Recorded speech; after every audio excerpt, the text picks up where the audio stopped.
చిన్ను సిగ్గుపడుతున్నావు? ఈ చీరలో చాలా బాగున్నావండి. థ్యాంక్స్. చిన్ను, అంటే మరి నైట్ పడుకునే ముందు నాకు పాలు తాగి పడుకునే అలవాటు ఉంది. సో కొంచెం సగం కాకుండా నా కోసం కొంచెం ఎక్కువగా ఉంచావా? దీనమ్మ జీవితం, దీనికి ఎప్పుడు రొమాంటిక్ యాంగిల్ వస్తాయేంటో. నా కర్మ. సరేనే, కొంచెమే తాగి మొత్తమే నీకే ఇచ్చేస్తాను. ఓకే. ఒరే అన్నయ్య, వచ్చేసింది. ఇంకా రావట్లేదేంటా అనుకున్నాను. ఏంటి లోపలికి వచ్చినప్పుడు నాక్ చేయాలని తెలీదా? అయినా అసలు ఎందుకు వచ్చావు? ఎందుకు అలా సీరియస్ అవుతావు? కల్పనకిచ్చి పంపిద్దాం అనుకున్నా, కాకపోతే తను వచ్చేసింది. ఏంటి ఇచ్చేది? ఇదిగో ఈ కుంకుమ. ఇప్పుడు కుంకుమ ఎందుకే? అంటే ఎప్పుడు అమ్మ అంటూ ఉంటది కదా, నీ కొడుకు పుట్టినా కూతురు పుడితే వాళ్ళిద్దరికి పెళ్లి చేయాలని చెప్పి, దానికోసమే పూజ చేసి తీసుకొని వచ్చా. ఇప్పుడు పూజలేంటే?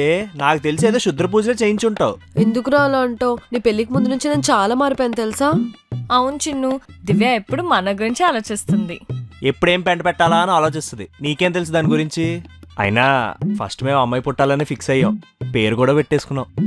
పో చిన్ను, మన సీక్రెట్స్ అనే చెప్పేస్తున్నావు. సర్లే, ఇప్పుడు నన్ను నమ్మ అంతే కదా, నేను వెళ్ళిపోతున్నా ఇక్కడ నుంచి.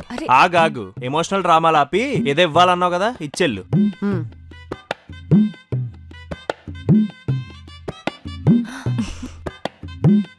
ఆల్ ది బెస్ట్ అన్నయ్య.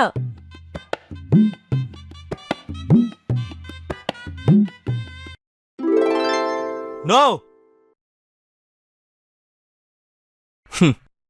నా చెల్లి మారిపోయాను ఆల్ ది బెస్ట్ అన్నప్పుడే అర్థం చేసుకోవాల్సింది ఇది డ్రీమ్ అని. అయినా మేకను బలిచ్చే ముందు పెట్టినట్టు నాకు బొట్టు పెట్టడం ఏంటి? వామ్మో, ఇదేం డ్రీమ్ రా నాయనా. చిన్ను రావచ్చా? ఇదొక్కత్తి పక్కింటికెళ్ళి పప్పు అడిగినట్టు అడిగి మరీ వస్తుంది. డ్రీమ్లోనే కాదు, రియాలిటీలో కూడా రొమాంటిక్ యాంగిలే లేదు. ఏంటి చిన్ను, ఏదో బాగా ఆలోచిస్తున్నట్టున్నావు?